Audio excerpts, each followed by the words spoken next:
الحمد للہ رب العالمین والصلاة والسلام علی سید الانبیاء والمرسلین اما بعد فاعوذ باللہ من الشیطان الرجیم بسم اللہ الرحمن الرحیم وَأَطِيعُوا اللَّهَ وَالرَّسُولَ لَعَلَّكُمْ تُرْحَمُونَ وَسَارِعُوا إِلَى مَغْفِرَةٍ مِّن رَّبِّكُمْ وَجَنَّةٍ عَرْضُهَا السَّمَاوَاتُ وَالْأَرْضُ أُعِدَّتْ لِلْمُتَّقِينَ الذين ينفقون في السراء والضراء والكاظمين الغيظ والعافين عن الناس والله يحب المحسنين والذين إذا فعلوا فاحشة أو ظلموا أنفسهم ذكروا الله فاستغفروا لذنوبهم ومن يغفر الذنوب إلا الله ولم يصروا على ما فعلوا وهم يعلمون اولئک جزاؤہم مغفرۃ من ربہم وجنات تجری من تحتہا الانہار خالدین فیہا ونعم اجر العاملین صدق اللہ العظیم۔ اللہم صلی علی محمد وعلی آل محمد وبارک وسلم۔ رب اشرح لی صدری ویسر لی امری واحلل عقدۃ من لسانی یفقہوا قولی واجعل لی وزیرا من اہلی آمین یا رب العالمین۔ قرآن حکیم میں سے سورہ آل عمران کی چند آیات تلاوت کی گئی ہیں۔ سورہ آل عمران کی آیات 132 سے لے کر آیات 136 تک۔ اس مقام کا پہلے ترجمہ کر لیتے پھر انشاءاللہ اس کی تھوڑی سی وضاحت بیان کرنا مقصود ہے۔ ارشاد ہوا سورہ آل عمران کی آیت نمبر 132 میں وَأَطِيعُوا اللَّهَ وَأَطِيعُوا اللَّهَ وَالرَّسُولَ لَعَلَّكُمْ تُرْحَمُونَ، اور اطاعت کرو اللہ کی اور رسول کی علیہ السلام تاکہ تم پر رحم کیا جائے۔ وَسَارِعُوا إِلَى مَغْفِرَةٍ مِّن رَّبِّكُمْ وَجَنَّةٍ عَرْضُهَا السَّمَاوَاتُ وَالْأَرْضُ، اور لبکو اور تیزی دکھاؤ اللہ تعالیٰ کی مغفرت کے حصول کی طرف اور اس کی جنت کے حاصل کرنے کی طرف، جس کا جو عرض، جس کی جو وڈتھ ہے وہ آسمان اور زمین کی مانند ہے۔ اعدت للمتقین، جو تیار کی گئی ہے متقین کے لیے۔ الذین ينفقون فی السراء والضراء، یہ وہ لوگ ہیں جو خرچ کرتے ہیں خوشحالی میں بھی اور تنگ دستی میں بھی۔ والکاظمین الغیظ والعافین عن الناس، اور وہ اپنے غصے کو پی جانے والے ہیں اور وہ لوگوں کو معاف کرنے والے ہیں۔ واللہ یحب المحسنین، اور اللہ احسان کی روش اختیار کرنے والوں کو پسند فرماتا ہے۔ والذین اذا فعلوا فاحشة او ظلموا انفسهم، اور وہ لوگ کہ جب کوئی بے حیائی کا کام کر بیٹھیں یا اپنے آپ پر ظلم کر بیٹھیں، ذکروا اللہ، تو اللہ کو یاد کر لیتے ہیں۔ فاستغفروا لذنوبہم، اور اپنے گناہوں کی بخشش چاہیے کہ وہ مانگیں۔ ومن یغفر الذنوب الا اللہ، اور اللہ کے سوا کون ہے جو گناہوں کو بخشنے والا ہو۔ ولم یصروا علی ما فعلوا وهم یعلمون، اور وہ اس پر اڑے نہیں رہتے جو وہ کر بیٹھے جبکہ وہ جان لیتے ہیں۔ اولئک جزاؤہم مغفرۃ من ربہم، یہ وہ ہیں کہ جن کا بدلہ ہے ان کے رب کی طرف سے بخشش کی صورت میں، وہ جنات اور باغات کی صورت میں، تجری من تحتہا الانہار، جن کے نیچے سے نہریں جاری ہیں، خالدین فیہا، وہ ان میں ہمیشہ رہیں گے۔ ونعم اجر العاملین، اور عمل کرنے والوں کے لیے کیا ہی خوب یہ اجر ہے۔ اللہم ربنا اجعلنا منہم، اے اللہ ہمیں بھی انہی لوگوں میں شامل فرما۔ قرآن حکیم میں جا بجا ہم دیکھتے ہیں کہ اللہ تعالیٰ نے اہل ایمان کی، اہل جنت کی صفات کو بیان کیا ہے۔ کبھی قرآن عموم کے اعتبار سے ذکر کرتا ہے جو ایمان لائے، جنہوں نے نیک اعمال کیے ان کے لیے جنت ہے، اس کے باغات ہیں، وہاں کی نعمتیں ہیں۔ اور جا بجا اللہ تعالیٰ اہل ایمان کی، متقین کی صفات کو ذکر فرماتا ہے۔ یہ بھی ایسا ہی مقام ہے کہ جہاں ترغیب کا پہلو بھی ہے، تشویق کا پہلو بھی ہے، اور اہل ایمان سے جو تقاضے ہیں ان میں سے کچھ تقاضوں کا تذکرہ بھی اللہ سبحانہ وتعالیٰ نے فرمایا ہے۔ پچھلی آیات میں صرف اشارتاً عرض کر رہا ہوں کہ سود کی ممانعت کا ذکر ہے، اور بڑھتا چڑھتا سود اس کی ممانعت کی گئی ہے، جس کو کمپاؤنڈ انٹرسٹ کہا جاتا ہے انگلش میں، اور جو سود مفرد ہوتا ہے یا سمپل انٹرسٹ، اس کی ممانعت سورۃ البقرہ میں آتی۔ اس کی تفصیل میں ہم نہیں جا رہے، لیکن پچھلی آیات میں سود کی ممانعت کا ذکر آیا ہے۔ اس کے بعد پھر اللہ تعالیٰ اور اس کے رسول کی اطاعت کا تذکرہ اور جنت کے حصول کی طرف محنت کرنا، اس کے لیے آگے لپکنا اور آگے بڑھ کر محنت کرنا، اس کا تذکرہ آیا۔ اسی طرح اللہ کی راہ میں خرچ کرنے کا تذکرہ آیا، معاف کرنے کا تذکرہ آیا ہے۔ یہ وہ صفات ہیں جو ان لوگوں میں ہوتی ہیں جن میں مال کی محبت نہ ہو، دنیا کی حرص نہ ہو، طمع نہ ہو۔ سود خوری کیا ہے؟ انسان کے اندر مال کی محبت پیدا ہوتی ہے اس کے نتیجے میں، اور اسی کے نتیجے میں پھر وہ بگاڑ پیدا ہوتے ہیں، جہاں حرص کے ساتھ ساتھ حب مال کے ساتھ حب جاہ کا معاملہ پیدا ہونا، اسی کے ساتھ تکبر کا پہلو، اسی کے ساتھ ظلم کی روش، اسی کے ساتھ دل کی سختی کا معاملہ، اسی کے ساتھ حقوق العباد کی کوتاہی کا معاملہ، بندوں کے ساتھ زیادتی کا معاملہ، یہ ساری برائیاں اس سود خوری کے نتیجے میں پیدا ہوتی ہیں۔ جبکہ برعکس معاملہ کیا ہے جو ان آیات میں ہمارے سامنے آ رہا ہے، جن کا اس وقت ہم مطالعہ کر رہے ہیں۔ ارشاد ہوا سورہ آل عمران کی آیت نمبر 132 میں کہ وَأَطِیعُوا اللَّهَ وَالرَّسُولَ، اور اطاعت کرو اللہ کی اور رسول کی صلی اللہ علیہ وسلم، لعلکم ترحمون، تاکہ تم پر رحم کیا جائے۔ یہ موضوع مستقل آتا ہے قرآن پاک میں، اور اللہ کی رحمت کا مستحق بننے کے لیے محض دعائیں کافی نہیں، اللہ کی رحمت کا مستحق بننے کے لیے دعا کے ساتھ دوا کی ضرورت بھی ہے۔ اور اس دوا کا ایک بڑا ٹائٹل کیا ہے؟ اطاعت کرو اللہ کی، اطاعت کرو رسول کی صلی اللہ علیہ وسلم۔ پھر اطاعت کے لفظ میں یہ جو طوعاً ہے، یعنی طا واو عین، یہ اس میں دلی آمادگی کا عنصر شامل ہے۔ ہم الفاظ سنتے ہیں قرآن کریم میں بھی ہے طوعاً و کرہن۔ ایک ہوتا ہے کراہیت کے ساتھ کسی بات کو ماننا، دل میں نہیں آ رہی بات، پسند نہیں آ رہی لیکن ماننا پڑ رہی، جیسے اکثر باسز کی ماننا پڑتی ہے، کڑوی باتیں ماننا پڑتی ہیں، سخت ڈیسیژنز کو ماننا پڑتا ہے۔ اب کیا کریں، نوکری کا مسئلہ ہے، پیٹ کھانے کو مانگتا ہے تو آدمی ساری کڑوی باتیں برداشت کرتا ہے، لیکن بہرحال وہ دل سے آمادہ ہو کر یہ کام نہیں کرتا۔ تو اطاعت جو اللہ اور اس کے رسول کی مطلوب ہے وہ کراہیت کے ساتھ نہیں ہے، معاذ اللہ، وہ ناپسندیدگی کے ساتھ نہیں ہے، بلکہ وہ پوری دلی آمادگی کے ساتھ ہے۔ جیسے قرآن ایمان والوں کی صفت کا ذکر کرتا ہے سورہ البقرہ میں آیت نمبر 165 میں کہ والذین آمنوا اشد حبا للہ، جو لوگ ایمان لائے ان کی شدید ترین محبت تو اللہ کے لیے ہوتی۔ اور اللہ کے رسول کے بارے میں بھی قرآن کہتا ہے صلی اللہ علیہ وسلم سورہ احزاب کی آیت نمبر 6 میں النبی اولی بالمؤمنین من انفسہم، نبی علیہ السلام ایمان والوں کے نزدیک ان کی جانوں سے بڑھ کر مقدم اور عزیز ہیں۔ تو اس محبت کے جذبے کے ساتھ اللہ تعالیٰ کی اور اس کے رسول کی اطاعت یہ مطلوب ہے، مجبوراً نہیں، محبت کے جذبے کے ساتھ۔ بہرحال فرمایا کہ یا ایھا الذین وَأَطِیعُوا اللَّهَ وَالرَّسُولَ لَعَلَّکُمْ تُرْحَمُونَ، اور اللہ کی اطاعت کرو، رسول علیہ السلام کی اطاعت کرو تاکہ تم پر رحم کیا جائے۔ وَسَارِعُوا إِلَىٰ مَغْفِرَةٍ مِّن رَّبِّکُمْ وَجَنَّةٍ عَرْضُهَا السَّمَاوَاتُ وَالْأَرْضُ، اور دوڑو بخشش کی طرف، یعنی مغفرت کی طرف اپنے رب کی، اور جنت کی طرف۔ یہ سارعو مسارعت سے ہے، یعنی تیزی دکھانا۔ بہت سی جگہ ہم تیزی دکھاتے ہیں، بہت سارے معاملات میں تیزی دکھاتے ہیں، مگر جہاں تیزی دکھانی چاہیے، محنت کرنی چاہیے، وہ سب سے بڑھ کر کہاں ہے؟ اللہ اور اس کے رسول کی اطاعت کے معاملے میں۔ وہ جو قرآن میں ہمیں بتایا گیا سورہ انعام کی آیت نمبر 162 میں، قربانی کی موقع پر جو دعائیں ہم مانگتے ہیں اس میں یہ الفاظ بھی ہم ادا کرتے ہیں، ان صلاتی و نسکی و محیایا و مماتی للہ رب العالمین، بے شک میری نماز اور میری قربانی اور میرا جینا اور میرا مرنا سب اللہ کے لیے تمام جہان والوں کا رب ہے۔ ساری محنتوں کا محور اور مرکز کیا ہو؟ اللہ کی ذات، وہ راضی ہو جائے۔ لا محبوب الا اللہ، لا مطلوب الا اللہ، لا مقصود الا اللہ۔ اللہ سے بڑھ کر کوئی محبوب نہ ہو، اللہ سے بڑھ کر کوئی مقصود نہ ہو، اللہ سے بڑھ کر کوئی مطلوب نہ ہو، بلکہ اصل مقصود و مطلوب ہی اللہ کو راضی کرنا ہو جائے۔ تو یہ ہے سارعوں کا لفظ۔ ایک لفظ آتا ہے قرآن میں سورۃ الحدید میں، وہ ہمارے منتخب نصاب میں بھی شامل ہے، سابقوا الی مغفرۃ من ربکم، اپنے رب کی مغفرت کے لیے مسابقت کرو۔ یہ مسابقت کیا ہے؟ اس کو انگریزی میں ہم کمپٹیشن کہتے ہیں۔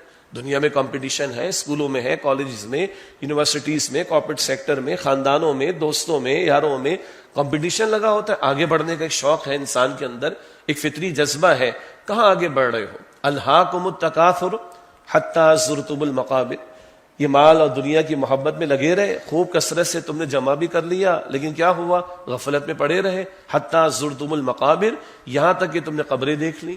اب 2 ٹکے بھی جیب میں جانے والے نہیں ہیں، نہ کفن میں جیب ہوتی ہے، نہ وہاں سے آن لائن ٹرانزیکشنز ہو سکتی ہیں۔ کہاں دوڑ لگا رکھی؟ کدھر تمہاری محنتوں کا رخ ہے؟ دنیا ایک ضرورت ہے، دنیا کوئی مقصد تھوڑی، تو ضرورت کی حد تک دنیا کو دیکھنا ہے، نہ کہ اس کو مقصود اور مطلوب بنا لے بندہ۔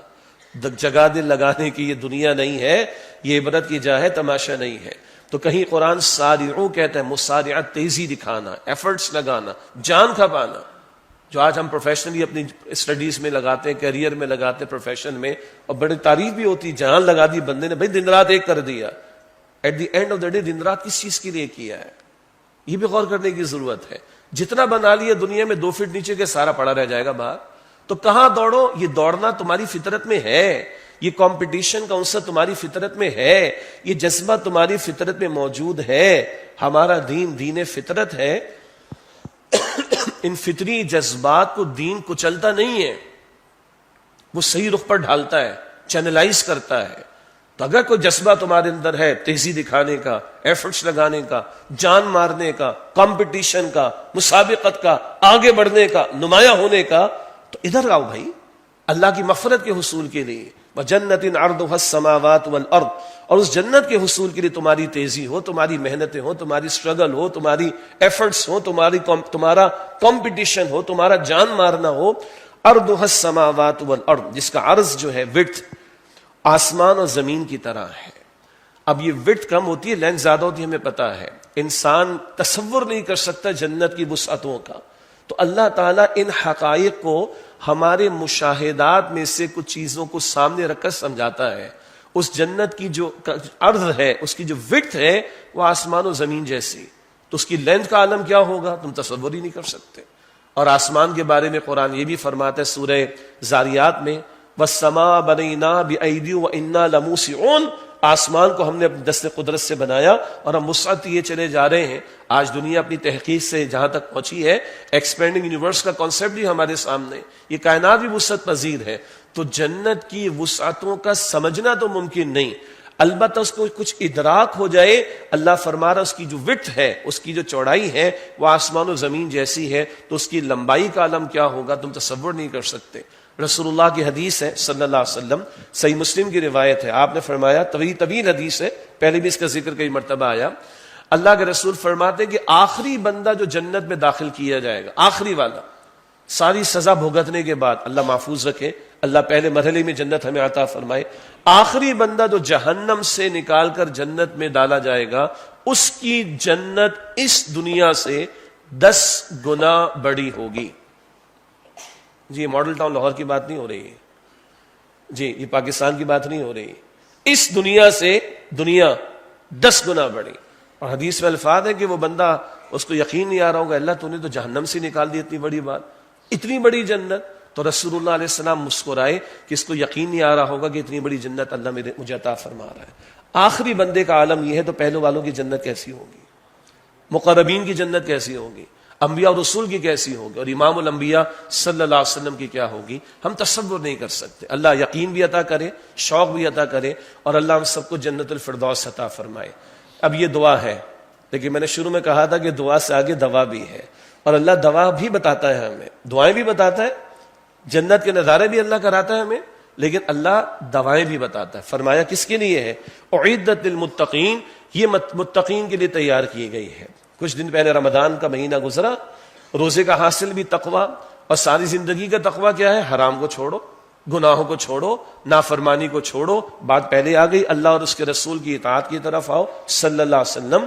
اور یہ اطاعت کے تقاضے بہرحال چند عبادات تک محدود نہیں ہیں، یہ پورا پیکج ہے نا. ادخلوا فی السلم کافہ، اسلام میں پورے کے پورے داخل ہو جاؤ. تب یہ تقویٰ پوری زندگی کا تقویٰ، وہ جو سورہ آل عمران ہی میں آیت نمبر 102 میں آتا ہے، اتقوا اللہ حق تقاتہ، اللہ کا تقوی اختیار کرو جیسے کہ اس کا تقوی اختیار کرنے کا حق ہے. اور اس کی مزید وضاحت کیا ہے؟ ولا تموتن الا وانتم مسلمون، مرتے دم تک مسلم رہنا، موت بھی اسلام کی حالت پر آئے.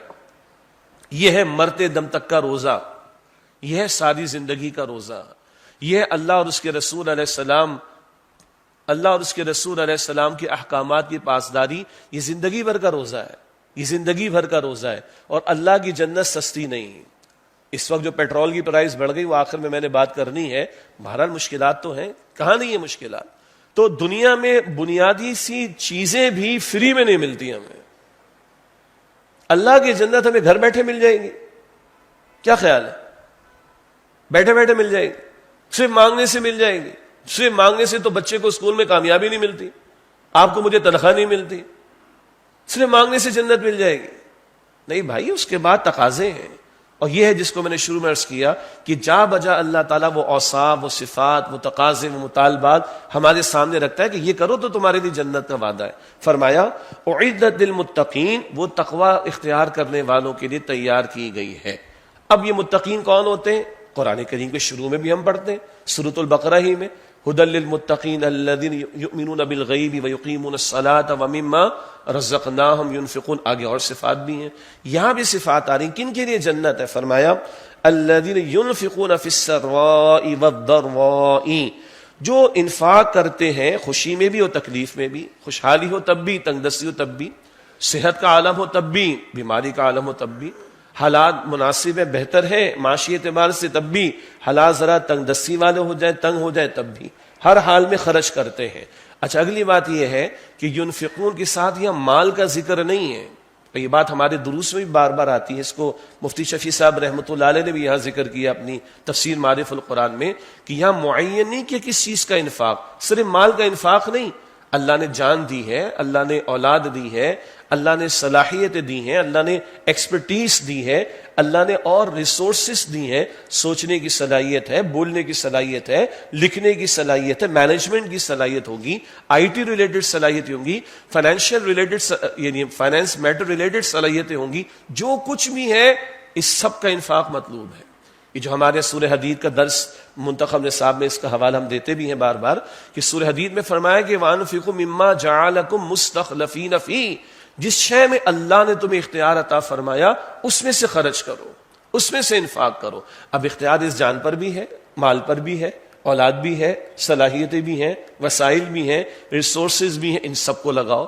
پھر اس لگانے میں مخلوق خدا پر لگانا بھی شامل ہے، اور اس لگانے میں اعلیٰ ترین لگانا کیا ہے؟ اللہ کے کلمے کی دعوت کے لیے، اللہ کے دین کی دعوت کے لیے، اللہ کے دین کی سربلندی کی جد و جہد کے لیے، اللہ کے دین کے نفاذ کے لیے. تو جو کچھ بھی تمہیں صلاحیتیں دیں، جو کچھ بھی تمہیں اختیار ریسورسز پر دیا، وسائل پر دیا، اس سب کا انفاق مطلوب ہے. اور کب کب؟ فرمایا فی السراء والضراء، خوشحالی میں بھی، تنگ دستی میں بھی. جب سیلری ملتی ہے تو اللہ کی راہ میں بندہ خرچ کرتا ہے، اچھی بات ہے. کبھی سیلری کے ساتھ بونس بھی تو ملتا ہے، تو پھر بونس میں سے بھی اللہ کی راہ میں خرچ ہوتا ہے کہ نہیں ہوتا؟ سال بھر 12 مہینے کام ہوتا ہے، بعض کاروبار سیزنل بھی ہوتے ہیں، 8 مہینے ذرا ہلکا چلتا ہے، 4 مہینے خوب چلتا ہے. جب 4 مہینے خوب چلتا ہے تو اللہ کی راہ میں خرچ کرنے کا معاملہ بھی بڑھتا ہے کہ نہیں؟ غور کرنا چاہیے نا بھائی، یہ اسٹریٹ ہی چل رہا ہے، غور کر لیجیے اس بات پر. تو خوشحالی میں بھی، تنگ دستی میں بھی، صحت کے عالم میں بھی، بیماری کے عالم میں بھی. اور پھر اس کی دوسری ایسپیکٹ کیا ہے کہ اگر اللہ نے وسائل کم دیے تب بھی خرچ کرو. اللہ کے رسول نے تو یہاں تک فرمایا صلی اللہ علیہ وسلم کہ کھجور کا ایک ٹکڑا دے کر بھی اللہ کی راہ میں تم اپنے آپ کو جہنم کی آگ سے بچانے کی کوشش کر سکتے ہو، تو یہ بھی اللہ کی راہ میں دے دو. یہ صحیح مسلم شریف کی روایت.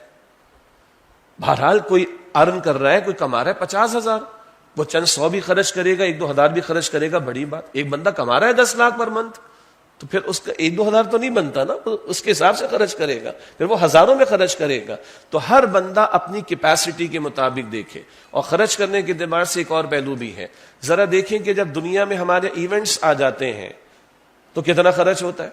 اور اب ایونٹ صرف شادی بیاہ کے نہیں ہوتے، اب ایونٹ یہ بھی ہوتا ہے کہ جناب وہ اسمارٹ فون کا نیا ورژن آ گیا ہے، گاڑی کا فلاں نیا ماڈل آ گیا ہے، برانڈز میں ایک اور برانڈ کا اضافہ ہو گیا ہے.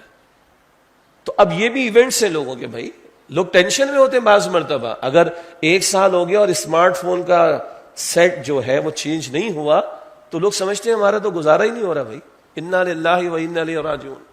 برانڈڈ 2 سوٹ آئے، تیسرا نہیں آ سکا تو پریشان ہو جاتے ہیں لوگ. یہ بھی گرمی کا سیزن آ رہا ہے، وہ لان والوں کا کاروبار شروع ہوتا ہے، تو بعض گھرانوں کی خواتین اتنی اوور سینسٹیو ہیں اس معاملے کے اندر. اگر میں آپ کو عرض کروں ذرا کچھ باتیں تو آپ کی ہنسی چھوٹ جائے گی. بڑے بڑے گھرانوں میں، بڑی بڑی پریڈو اور پجیرو کے اندر بڑے بڑے پانی کے ڈرم رکھ کر جن جگہوں پر ان کی اناگریشن ہوتی ہے، ایکسپو وغیرہ سارٹ آف لگتی ہے، ادھر خرید کر اس کو پانی میں ڈالنا، وہ شرنکنگ پتہ نہیں کیا کرتے ہیں. اور سب سے پہلے میں نے پہنچانا ہے کسی ٹیلر کے ہاں، اور سب سے پہلے میں نے پہن کر دکھانا ہے. یہ نہ ہو سکے تو لوگوں نے عورتوں نے رونا شروع کر دیا. یہ بڑے گھرانوں کے بڑے مسائل ہیں بھائی. اور یہ فرسٹ ہینڈ نالج ہے، جن گھرانوں میں ہوا انہی گھرانوں کے لوگوں نے بتائی یہ بات. یہ کریز ہے آج ہمارا، یہ لچھن ہے آج ہمارے. تو ہماری تو ایونٹ تو ہر دوسرا دن ایونٹ ہے ہمارا بھائی، ہر تیسرا دن ایونٹ بنا ہوا ہے، ہر ویک اینڈ ہمارا ایونٹ بنا ہوا ہے، کہاں کہاں نہیں لگتا. لیکن جب اللہ کی راہ میں خرچ کرنے کی بات آتی ہے، بھائی پیٹرول بڑا مہنگا ہو گیا، اور ہو گیا ہے نو ڈاؤٹ، بات کر رہی ہے میں نے اس پر آپ کے سامنے. اس وقت پیٹرول بھی یاد آتا ہے، اس وقت بجلی کا مہنگا ہونا بھی یاد آتا ہے، اس وقت انفلیشن بھی یاد آتا ہے. کب اللہ کی راہ میں خرچ کرنے کے ٹائم پر. شادی بیاہ کے ٹائم پہ یاد نہیں آتا، یہ ویکلی ایونٹس کے اوپر یاد نہیں آتا، وہ کوئی مسئلہ نہیں، ہو جائے گا. جی اللہ ہمارے حال پر رحم فرما دے. جنت چاہیے نا بھائی، تو ادھر اللہ کی طرف ذرا رخ زیادہ کرنا پڑے گا. اللہ کے دین کے لیے بھی خرچ کرنا ہے، اللہ کی مخلوق پر بھی خرچ کرنا ہے انشاءاللہ. فرمایا کہ الذین ينفقون فی السراء والضراء، جو خرچ کرتے ہیں خوشی میں بھی اور تکلیف میں بھی، خوشحالی میں بھی اور تنگ دستی میں بھی. والکاظمین الغیظ، اور وہ غصے کو پی جاتے ہیں. اس میں بہت تفصیل ہے، غصے کو پی جاتے ہیں. یہ ایمان والوں کی صفت بیان ہو رہی ہے. اللہ کے رسول علیہ السلام کی بھی کیفیات ہمارے سامنے رہے. ذاتی معاملات میں رسول اللہ کو غصہ نہیں آتا تھا، آپ معاف فرماتے تھے. انتقام ذاتی معاملات میں رسول اللہ نے کبھی بھی نہیں لیا. اور آج ہمارے گھر میں مرچ نمک اوپر نیچے ہو جائے تو غصہ آ جاتا ہے، ذرا گلاس کسی سے گر جائے تو ہمارے پتہ نہیں بلڈ پریشر ہائی ہو جاتے ہیں. اتنے چھوٹے چھوٹے مسئلوں پر آج ہمیں غصے آ رہے ہیں. اللہ کے رسول کے بارے میں حضرت عائشہ رضی اللہ تعالی عنہا نے فرمایا کہ اپنے ذاتی معاملات میں کبھی حضور کو غصہ نہ آتا، کبھی آپ انتقام نہ لیتے.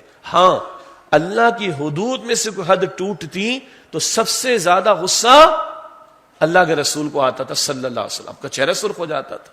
لیکن آج یہ غیرت کم ہی دکھائی دیتی ہے. گھروں میں نمازیں ضائع ہوں کوئی تکلیف نہیں ہوتی. جی گھروں میں اسکرین پر کیا چل رہا ہے کوئی پریشانی نہیں ہوتی. گھروں میں ڈریس کوڈ کیا چل رہا ہے، عورتوں کا بھی اور مردوں کا بھی، کوئی پریشانی نہیں، شریعت کے مطابق ہے خلاف. گھر میں حرام تو نہیں آ رہا، کوئی پریشانی نہیں، کوئی فکر نہیں، کوئی چہرے کا رنگ نہیں بگڑتا. لیکن چھوٹی چھوٹی چیزوں کے اوپر نا، چھوٹے سے بچے نے اسکریچ لگا دیا گاڑی کے اوپر، باپ نے مارا، ہاتھ توڑ دیا، نئی گاڑی تھی، اور بعد میں پتا چلا کہ اس بچے نے اپنی محبت کا اظہار کیا. ریئل لائف واقعہ ہے. اس بچے نے اپنی محبت کا اظہار کیا تھا، اس نے لکھا تھا اسکریچ کر کے I love you papa, you brought a very good car for us. وہ بعد میں باپ نے جب ہاتھ توڑ دیا اور خود ہی پٹی بنوا کر واپس لایا تو گاڑی کی دوسری سائڈ پہ جب دیکھا تو اسکریچ میں لکھا ہوا کیا تھا، آئی لو یو پاپا. تو اس باپ کو بھی جو وہ ہوش آ گیا کہ یار یہ کیا کیا میں نے اس کے ساتھ. اس سے تو اپنی محبت کا اظہار کیا تھا اپنے تئیں کہ ابا نے لا کے گاڑی کا گفٹ گھر والوں کو دیا، باپ نے جا کے ہاتھ توڑ دیا اس کا. وہی کیا حماقت سے شروع کرتے ہیں، ندامت پر ختم ہوتا ہے. انہی چکروں میں آج لوگوں کے بلڈ پریشر بڑھے ہوئے ہیں، آج برین ہیمریج کے معاملات ہو گئے، ہارٹ کے پرابلم ہو گئے. ان چھوٹے چھوٹے مسئلوں میں ہم نے اپنے آپ کو اتنا پریشان کر رکھا ہے. اور اللہ کے رسول کا غصہ کب آتا تھا ان کو؟ جب اللہ کا حکم ٹوٹتا تھا. نہ جی نہ گھروں میں غصہ آ رہا ہے ہمیں اللہ کے حکم کے ٹوٹنے پر، نہ معاشرے میں غصہ آ رہا ہے اللہ کے حکم کے ٹوٹنے پر، نہ اللہ کے دین کے مٹائے جانے اور اس کی مغلوبیت پر کوئی غصہ آ رہا ہے، نہ سود اور اللہ اس کے رسول سے جنگ کی حالت میں ہم جاری ہیں، جنگ جاری رکھے ہوئے، کوئی غصہ نہیں آتا.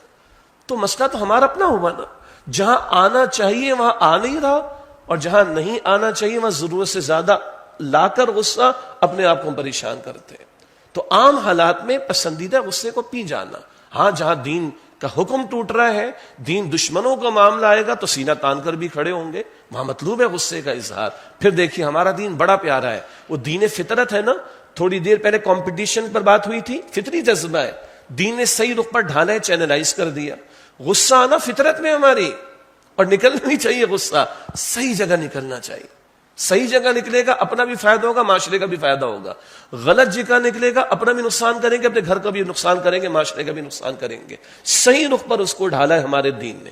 البتہ یہاں پسندیدہ بات کیا آ رہی ہے، والکاظمین الغیظ، اور وہ غصے کو پی جاتے ہیں، والعافین عن الناس، اگلا درجہ صرف پی نہیں جاتے، معاف بھی کرتے ہیں. اور یہ والعافین، عفو یہ کیا ہے؟ دل سے معاف کر دینا. یعنی کہ ظاہر میں تو ذرا بڑا مسکراہٹ، چلو ٹھیک ہے، it's fine, no issue at all, اندر وہی جذبات پر لیں تو پھر کیا؟ پھر بلڈ پریشر بڑھے گا، پھر ٹینشن بڑھے گی، پھر اپنے لیے پریشانیاں پیدا کریں گے. نہیں، والعافین عن الناس، دل سے معاف کر دینا. اور دل سے معاف کرنے کا ایک بڑا خوبصورت نسخہ لیکن ہے مشکل. جس کے بارے میں کوئی مسئلہ ہوگا اس کے لیے دعا کرنا شروع کر دیں تنہائی میں. بھائی مشکل کام ہے، اس لیے کہ آج لوگوں کے پاس اپنے لیے دعا کرنے کا ٹائم نہیں، اپنے لیے ٹائم نہیں، اور جب میں کسی دوسرے کے لیے تنہائی میں دعا کروں گا انشاءاللہ دل صاف ہو جائے گا اس کے بارے میں انشاءاللہ تعالی۔ اللہ ہمیں توفیق عطا فرمائے۔ یہ جنت سستی نہیں ہے بھائی اللہ کی، آگے سنیے، واللہ یحب المحسنین، اور اللہ احسان کی روش اختیار کرنے والوں کو پسند فرماتا ہے۔ اللہ نے اسلوب بدل دیا، ذکر آئے کہ وہ خرچ کرتے ہیں، ذکر آئے کہ غصے کو پی جاتے ہیں، ذکر آئے کہ وہ معاف کر دیتے ہیں، اللہ نے اب اسلوب بدل دیا، واللہ یحب المحسنین، اور اللہ احسان کی روش اختیار کرنے والوں کو پسند فرماتا ہے۔ کیا مطلب؟ یعنی ایک ہے صرف معاف کر دینا، دل صاف کر دینا، ایک ہے اس سے آگے بڑھ کر اس کے ساتھ بھلا سلوک کرنا، یہ اور مشکل بات ہے۔ وہ جو قرآن داعیان دین کو رہنمائی دیتا ہے نا، سورہ حامیم السجدہ میں جو ہمارے منتخب نصاب کے دروس میں بھی شامل ہے، وَلَا تَسْتَوِي الْحَسَنَةُ وَلَا السَّيِّئَةُ، بدی اور بھلائی برابر نہیں، ادفع باللتی ہی احسن، برائی کا جواب تم بھلائی سے دو، فَإِذَا الَّذِي بَيْنَكَ وَبَيْنَهُ عَدَاوَةٌ كَأَنَّهُ وَلِيٌّ حَمِيمٌ، پھر تمہارے اور جس کے درمیان دشمنی ہوگی وہ تمہارا گہرا دوست بن جائے گا، گرم جوش دوست بن جائے گا۔ کب؟ جب بدی کے مقابلے میں تم جواب بھلائی سے دو گے۔ آسان بات ہے؟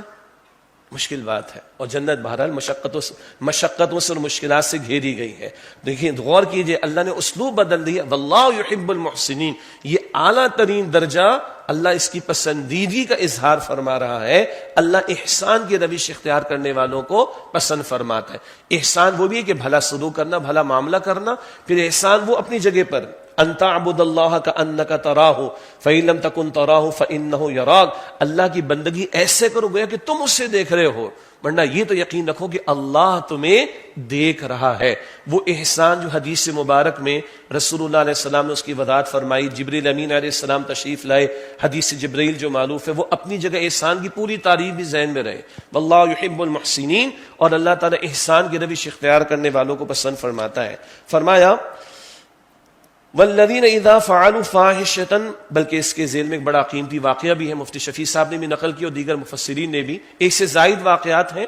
ایک معروف واقعہ جو نقل ہوا وہ سیدنا حسین کے صاحبزادے جناب علی کا، وہ علی بن حسین رضی اللہ عنہ، وہ بتایا جاتا ہے کہ کوئی خادمہ تھی اور وضو کا پانی پیش کر رہی تھی، اس سے وہ برتن ذرا ہاتھ جھٹک گیا، یا کہیے کہ وہ برتن گر گیا تو پانی ان کے کپڑوں پر آ گیا۔ اب ظاہری بات ہے بٹ نیچرل غصہ تو آنا ہے، تو چہرے پہ کچھ آنے لگا، تو اس خادمہ نے پڑھا والکاظمین الغیظ، غصے کو پی جاتے ہیں۔ اس زمانے کی خادماؤں کو یا کنیزوں کو بھی قرآن آتا تھا، ہم اپنا جائزہ لے لیں، اور فائدہ بھی ہوتا تھا۔ اس سے پڑھا والکاظمین الغیظ، تو چہرے کے اثرات چلے گئے۔ اس سے کہا والعافین عن الناس، وہ لوگوں کو معاف کر دیتے ہیں۔ کہا اچھا میں نے تجھے معاف کر دیا۔ اس سے کہا نہیں، واللہ یحب المحسنین، اللہ احسان کرنے والوں کو پسند فرماتا ہے۔ کہا جا میں نے تجھے معاف کر دیا، میں نے تجھے آزاد کر دیا، بلکہ پی گئے غصے کو، معاف کر دیا خطا کو، اور احسان کیا کیا، جا میں نے تجھے آزاد کر دیا۔ ایک سے زائد واقعات مفسرین نقل کیے ہیں۔ یہ اس زمانے کی کنیزوں کو بھی قرآن آتا تھا۔ آج ہم اپنا جائزہ لیں، ہمیں کتنا قرآن آتا ہے، اور ہم اپنے معاملات میں قرآن کتنا کوٹ کرتے ہیں۔ ہمارے گھریلو معاملات ہوں، دوستوں کے ہوں، رشتہ داروں کے ہوں، کاروبار کے ہوں، دیگر ہوں، ہمارے معاملات میں قرآن کتنا کوٹ ہوتا ہے، ہم چیک کر لیں۔ اور جب یہ قرآن کوٹ ہوگا تو اللہ کا کلام کوٹ ہو رہا ہے نا، پھر اللہ کی بات بھی آئے گی، اللہ کا خوف بھی دل میں ہوگا، اللہ کی محبت بھی دل میں ہوگی، قرآن کا نور بھی تو ہوگا، اس سے کس قدر ہمارا پوری دنیا کا فائدہ ہوگا، یہ غور طلب بات ہے۔ اللہ تعالیٰ مجھے اور آپ کو ہم سب کو سمجھنے کی توفیق عطا فرمائے۔ بس یہ اسی پہ اکتفا کر لیتے ہیں، آئندہ پھر انشاءاللہ اس کا مزید حصہ آپ کے سامنے رکھیں گے، جہاں ذکر یہ ہے کہ اگر خطا کر بیٹھتے ہیں تو اس پہ اڑے نہیں رہتے، اللہ کے سامنے جھک جاتے ہیں، اللہ سے استغفار کرتے ہیں، اور اللہ کے سوا کون ہے جو گناہوں کو بخشنے والا ہو۔ رمضان میں بھی اللہ معاف فرمانے والا ہے، رمضان کے بعد بھی اللہ معاف فرمانے والا ہے، اور فرد کی سطح پر، انفرادی سطح پر، جب تک کہ موت کا غرغرہ نہ آ جائے توبہ کا دروازہ کھلا ہوا ہے۔ تو ایمان والے گناہ کرتے نہیں ہیں، ہو جاتا ہے ان سے، ہاں ہو جاتا ہے، تو ہو جاتا ہے تو اڑے نہیں رہتے گناہ پر، اللہ کی طرف پلٹ آتے ہیں، اللہ کی طرف رجوع کر لیتے ہیں، اللہ کے سامنے جھک جاتے ہیں، اللہ سے مانگنے والے ہو جاتے ہیں، چاہے اپنے ساتھ زیادتی کر بیٹھیں یا دوسروں کے ساتھ زیادتی کر بیٹھیں، حقوق العباد میں کوتاہی کر بیٹھیں یا حقوق اللہ میں کوتاہی کر بیٹھیں، اللہ کے حضور جھک جاتے ہیں۔ ہاں، یہ توبہ اور استغفار کا پہلو انفرادی سطح کا بھی اور اجتماعی سطح کا بھی۔ آج جو ہم پر مصائب ہیں وہ ہمارے اجتماعی گناہوں کی وجہ سے ہے۔ یہاں قرآن کہتا ہے اللہ کے سوا کون ہے جو گناہوں کو بخش دینے والا ہو، اور ایمان والوں کی شان کیا ہے، وہ اپنے کیے پر اڑے نہیں رہتے جبکہ وہ جان لیتے۔ کیا جان لیتے؟ غلطی کر بیٹھے فوراً پلٹ آتے، اڑتے نہیں ہیں۔ آدم علیہ السلام اور ابلیس کے واقعے میں کیا ذکر آتا ہے؟ آدم علیہ السلام جھک گئے تھے اور شیطان اڑ گیا تھا۔ کامیابی کس کو ملی؟ آدم علیہ السلام جھک گئے، اللہ نے کلمات بھی سکھا دیے، ربنا ظلمنا انفسنا، اللہ نے معافی کا اعلان بھی فرما دیا، وہ راندہ درگاہ کر دیا گیا، اللہ کی رحمت سے دور کر دیا گیا۔ تو ایمان والے اڑتے نہیں ہیں، کر بیٹھتے ہیں یا ہو جاتا ہے گناہ، اللہ کی طرف رجوع کر لیتے، سچی توبہ کرتے، ان کے لیے پھر اللہ کی مغفرت اور اللہ کی طرف سے جنت کے وعدے۔ اللہ انہی اہل جنت میں مجھے اور آپ کو، ہم سب کو شامل فرمائے۔ باقی بھائی اللہ تعالیٰ آسانی کا معاملہ فرمائے، حالات مشکل سے مشکل تر ہو رہے ہیں، اور بہت سے پہلو ہمارے اپنے کیے دھرے جو ہمارے سامنے آتے ہیں، تفصیل کا اس وقت موقع نہیں ہے۔ عربوں کو پریشانی کہ ایران نے حملہ ان پر کیا، تو ظاہری بات ہے اپنا کیا دھرا ہمارے سامنے کے اڈے ہم نے بنا کر دیے، یا اپنی جگہ ہم نے جو ہے وہ امریکہ کو دیں، اور اپنی بادشاہتوں کو بچانے کے لیے ہم نے امریکہ کو خوش آمدید کہا، تو آج اس کا نتیجہ ان کے سامنے بھی ہے، سیدھی سی بات۔ اور ہمارے لیے بھی خطرات بڑھتے چلے جا رہے ہیں۔ یہ اپنی جگہ ایک موضوع ہے، اس پر ہم نے کلام کیا۔ سر دس یہ ہے کہ اس وقت حکومت نے جو پیٹرول کی قیمت بڑھائی ہے، یہ پیٹرول بم اور اچھا خاصا بڑا بم چلایا گیا ہے۔ حالانکہ قرب و جوار کے ممالک میں بعض علاقوں میں جیسے کہ سری لنکا میں، بنگلہ دیش میں یہ کیا گیا کہ عوام کو ریلیف دیا گیا ہے، اور بتایا گیا کہ وہاں پر حکمران جو سرکاری ملازمین ہیں یا ممبران پارلیمنٹ ہیں، ان کے پرکس اور بینیفٹس میں کمی کر کے عوام کو ریلیف دینے کی کوشش کی گئی ہے۔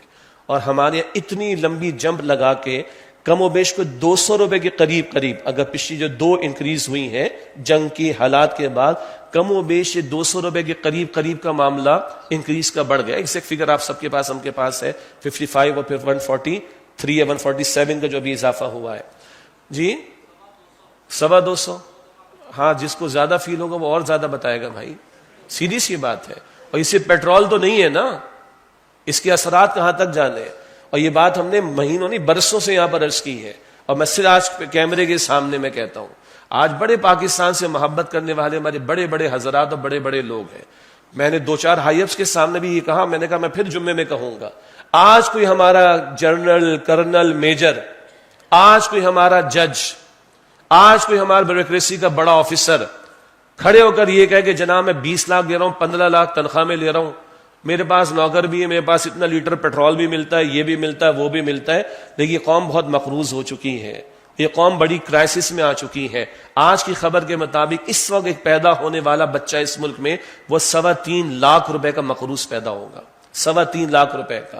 تو میں نے بارہا کہا ہے، ان ہمارے بڑے حضرات میں سے کوئی کھڑا ہو کر اگر یہ کہے، اوروں کو بھی ترغیب ہوگی کہ جناب میں 15 لاکھ تنخواہ لیتا ہوں، میں 5 لاکھ چھوڑ رہا ہوں، میں 2000 لیٹر لیتا ہوں، میں 500 لیٹر چھوڑ رہا ہوں، میں پھر آج مسجد میں بیٹھ کے کہہ رہا ہوں میں ان کا ماتھا چوموں گا کیمرے کے سامنے۔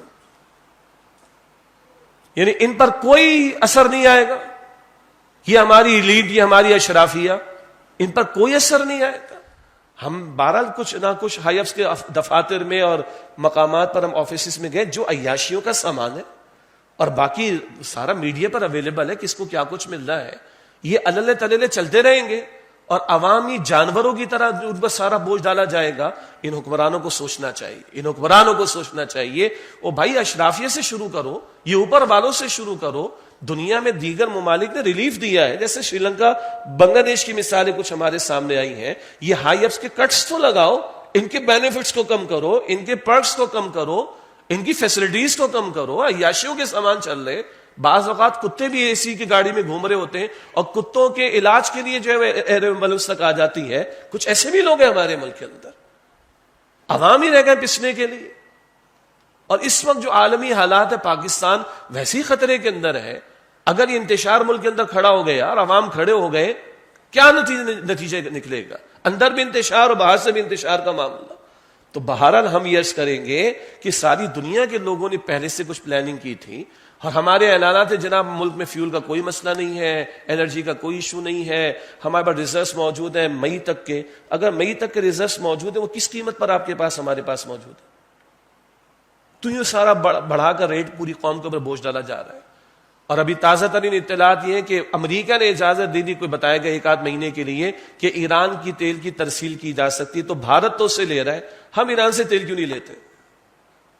مشہور بات ہے 15 روپے لیٹر میں دینے کو تیار، وہ ہمیں زیادہ کر لے 20 روپے لیٹر دینے کو تیار، اس پہ ساری اور کاسٹ لگا لے 50 روپے لیٹر پڑ جائے گا ہمیں. کیوں نہیں لیتے؟ اس سے کہ امریکہ ناراض ہو جائے گا.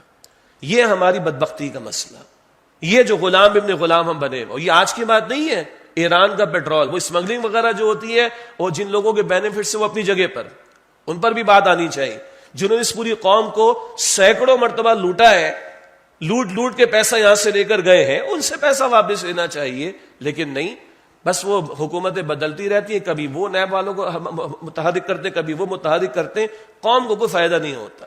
تو یہ جو حرام خوریاں کر کے لوگوں نے اپنی جائیدادیں بنائی، حرام خوریاں کر کے جنہوں نے اپنی تجوریاں بھری، اس قوم کا پیسہ جن لوگوں نے لوٹا، اور قوم کے ٹیکسز پر یہ بھاری بھاری سیلریز اور پرکس اور بینیفٹس جو ایلیٹ کی کلاس کو ہم دے رہے ہیں، اشرافیہ کو ہم دے رہے ہیں، اور ہائی افس کو ہم دے رہے ہیں، اور بھائی یہاں سے وصولی کر کے عوام کو ریلیف دینے کی کوشش کی جائے.